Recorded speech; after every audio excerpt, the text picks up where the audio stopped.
வா சக்தி.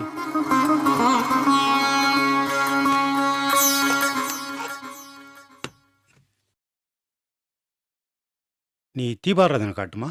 ம்.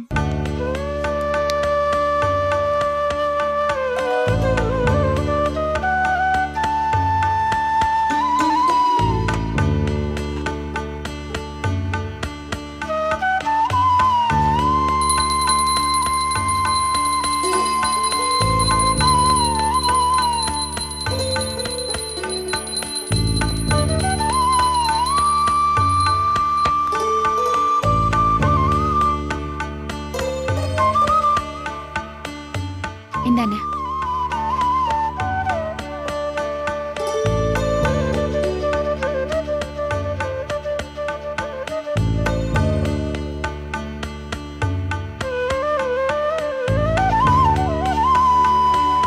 இப்படி ஒரு கல்யாண பத்திரிகையில் என் தங்கச்சி பேரை பார்க்கணுங்கிறது என் பல வருஷ கனவு சக்தி.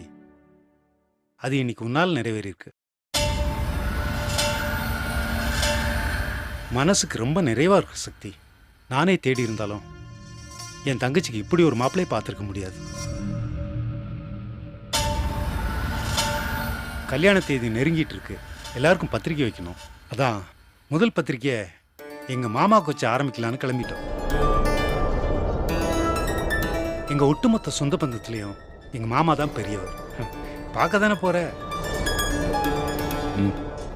நீ வீட்டிலே இரு, நாங்க போய் பத்திரிக்கை வச்சுட்டு வந்துடுறோம்.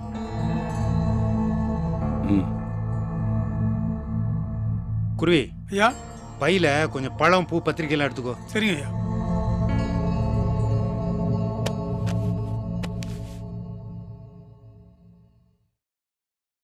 சரி, அப்ப கிளம்பலாமாமா? சரிண்ணே.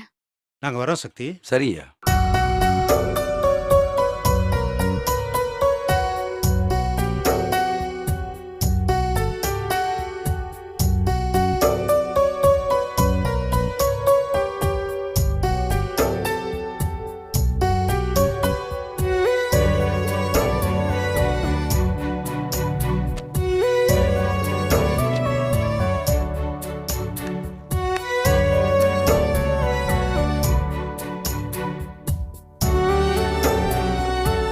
சரி,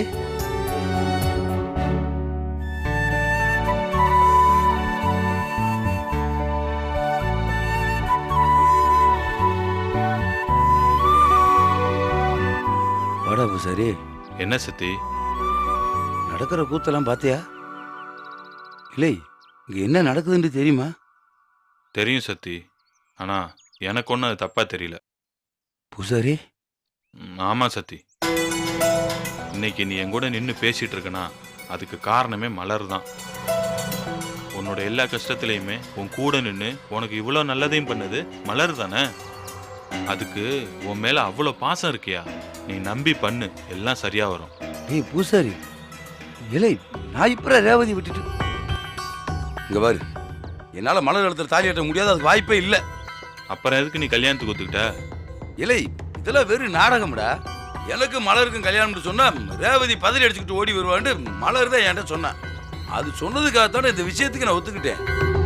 ஆனா போக போக நிலைமை மோசமாயிட்டே போகுது. மலரோட அண்ணன் எனக்கு மலருக்கு சீரியஸாவே கல்யாணம் ஏற்பாடு பண்ணிட்டு இருக்காரா? டேய், என்னால மலரை கல்யாணம் பண்றதை பத்தி யோசிக்க கூட முடியல. இங்க பாரு, ரேவதி எவ்வளவுதான் நீ அடிச்சாலும் பழிவாங்க காத்திருந்தாலும் அதுல ஒரு நியாயம் இருக்குடா. அதையும் தாண்டி அவ மனசுல என் மேல பாசம் இருக்கு. என்னைக்காவது ஒரு நாளைக்கு ரேவதி நீ புரிஞ்சுக்கிட்டு திரும்ப வருவா.